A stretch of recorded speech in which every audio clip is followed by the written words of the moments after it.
Economics. Are you familiar with this term, girls? Economics? Yes, you would have learned about economics in your 9th standard and 10th standard. What is economics? Before saying what is economics, I want to say what is not economics. Economics is not about money. Economics is not about getting rich. Or economics is not a study of stock market. It is not about forecasting.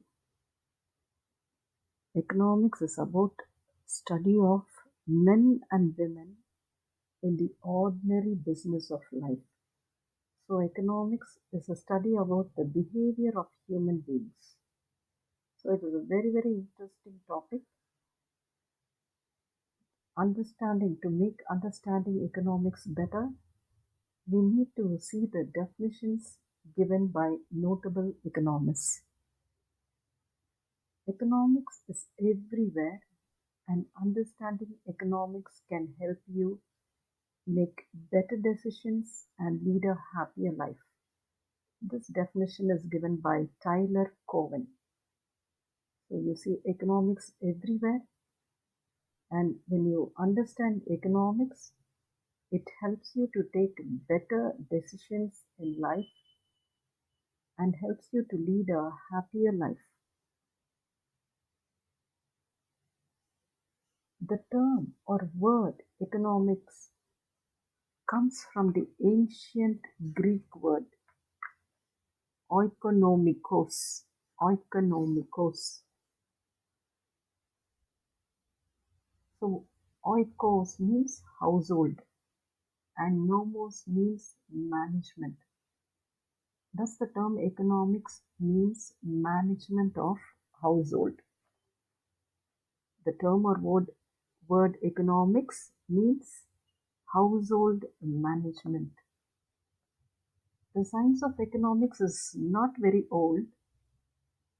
Its origin can be traced to 1776.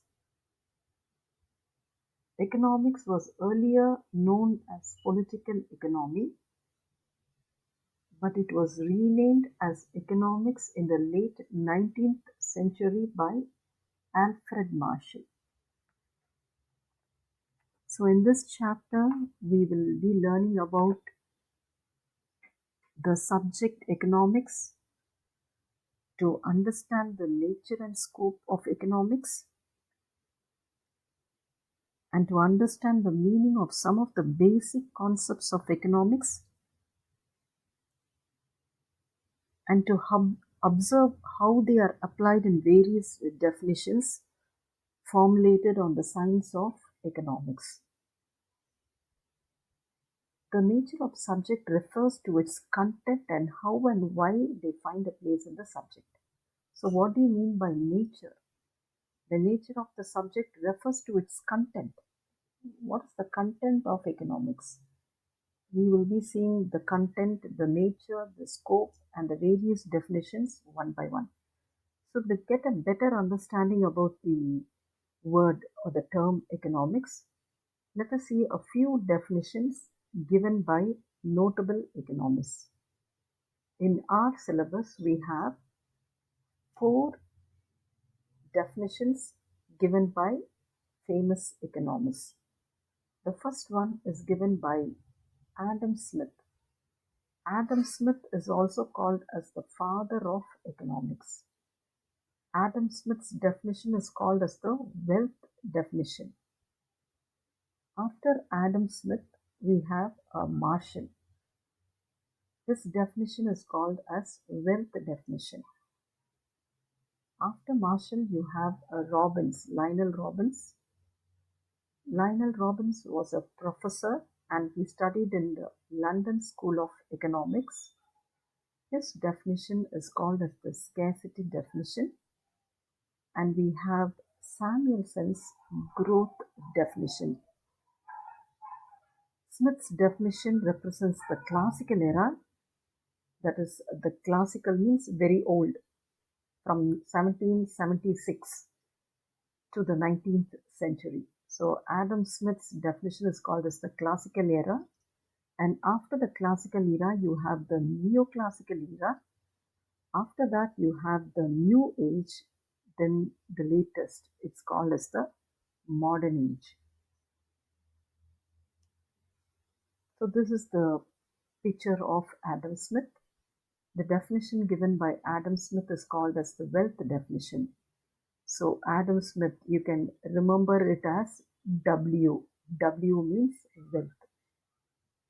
Adam Smith, in his book, An Inquiry into Nature and Causes of Wealth definition, in that book, he says that economics is a science of wealth. That's why I asked you to remember it as W. W stands for wealth. Adam Smith published this book in the year 1776. The Wealth of Nations in 1776 has been described as the effective birth of economics as a separate discipline. What do you mean by that? Before that, economics was called as political economy. But after the publication of this book in 1776 by Adam Smith, economics was regarded as a separate discipline. Political economy was divided into politics and economics. So, what are the features of the wealth definition?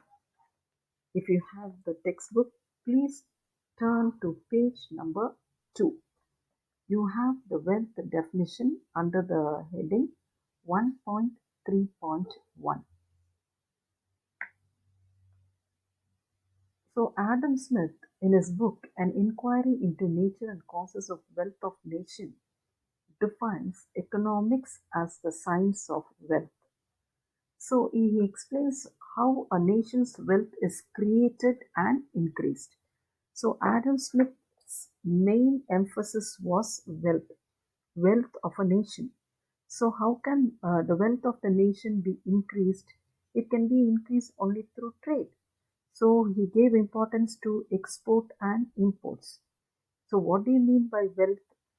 In those days, wealth means it was gold was considered to be a wealth. Gold, oil. In case you are not able to have gold and oil, you can trade with other countries. So if you think of gold, you can think of South Africa. Oil means Saudi Arabia. So these are all rich countries because they have gold reserves and they also have oil. So a country has to be wealthy. So Adam Smith's main emphasis was wealth. And wealth also, he talks only about material wealth. So, what do you mean by material wealth? Things that are tangible, things that you can see, you can touch, you can feel are called as material. So, he talks about only the goods. He doesn't talk about the non material or the immaterial goods. Immaterial. See, now I am teaching. You're not able to see, but you can experience my service. My service will be useful to you. Teaching is a service. So he doesn't talk about the immaterial items like teaching, the profession of a doctor, a lawyer. So these are also goods only. So he talks only about material goods. So Adam Smith gave emphasis for wealth and particularly to material goods. So if a country is not able to be wealthy, they can do trade and they can become wealthy. So when a country becomes wealthy, naturally the people or the citizens in the country will also become wealthy. So he explains how a nation's wealth is created and increased. He considers that the individual in the society wants to promote his own gain, and in this process he is guided by an invisible hand. So every member in the society wants to promote his own gain. He works only for his own gain. He is not bothered about the society. Every individual tries to do something for his own. That is a selfish motive. He states that every man is motivated by his self interest. This means that each person works for his own good. He is not bothered about the society. He works for his own good. Adam Smith also emphasized the division of labor. Division of labor we will be studying in the later chapters. When production increases, there must be division of labor. So he introduced the concept of division of labor. So what are the criticisms for Adam Smith's definition? Nowadays, if you take who was the former captain of Indian cricket, Kapil Dev.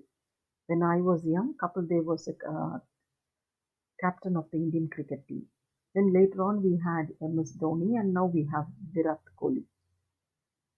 So, in certain areas, Dhoni and Kapil Dev will agree with each other, and in certain areas, they will disagree. Similarly, Virat Kohli and MS Dhoni may be agreeing in certain things. That is the way in which they set the field, or the number of overs that they have to play, or that in certain areas they may agree and in certain things they may disagree. So, disagreeing is only called as criticisms. So first we have Adam Smith, later on we have Alfred Marshall, then we have Lionel Robbins, then we will be seeing about Samuelson. So when each person gives a definition, there will be someone to criticize the definition, to say that they do not agree. We need not agree to all that is said by someone. Sometimes we disagree. That is only called as criticisms. So what are the criticisms for Adam Smith? The criticisms for Adam Smith was given by Alfred Marshall because he was the next person to give a definition. Each one gave definition according to the period in which they lived. So it varied.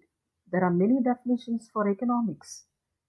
Don't think there is only one definition for economics. There are umpteen number of definitions, and we are studying only a few definitions.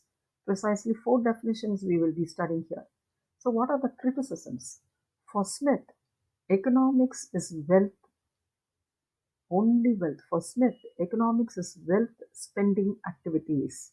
So, the main emphasis was W, wealth. So, in his definitions, when religious and spiritual values were held high, so during the period of Adam Smith, there were religious and spiritual values. So Adam Smith gave importance only for wealth, wealth getting activities and wealth spending. An undue emphasis is given to material wealth. Wealth is treated to be the end in itself. So wealth was the end for everything. Man is struggling only to achieve this end, that is to become wealthy. So this view leads him to ignore human welfare. So the human welfare aspect was ignored in Adam Smith's wealth definition. So Adam Smith's definition was called as dismal science by Ruskin and Carlyle. So Ruskin and Carlyle regarded economics as a dismal science or pig science, which teaches selfishness, which is against ethics. So this is about the wealth definition. Next, we have Alfred Marshall's welfare definition. Alfred Marshall's welfare definition. You can remember this with the word M. For Adam Smith, I said the word W because he gave importance to wealth. Alfred Marshall, just remember the word M. Why do I say M? Because he gave importance to welfare and particularly material welfare. That's why I asked you to remember the word M. So Alfred Marshall, in his book Principles of Economics, which was published in the year 1819, he defines economics as a political economy. It is a study of human mankind in the business of life. He is not studying about individuals, he is giving some importance to the society. So, what are the main features of Marshall's definitions? Economics does not treat wealth as the be all and end all of all economic activities. Adam Smith gave importance only to wealth. He said that wealth He treated wealth to be the end in itself. But here, Marshall says that wealth is not be all and end all of all economic activities. It is not only wealth, it is much more to do something more than wealth. So there must be wealth, at the same time, there must be welfare also.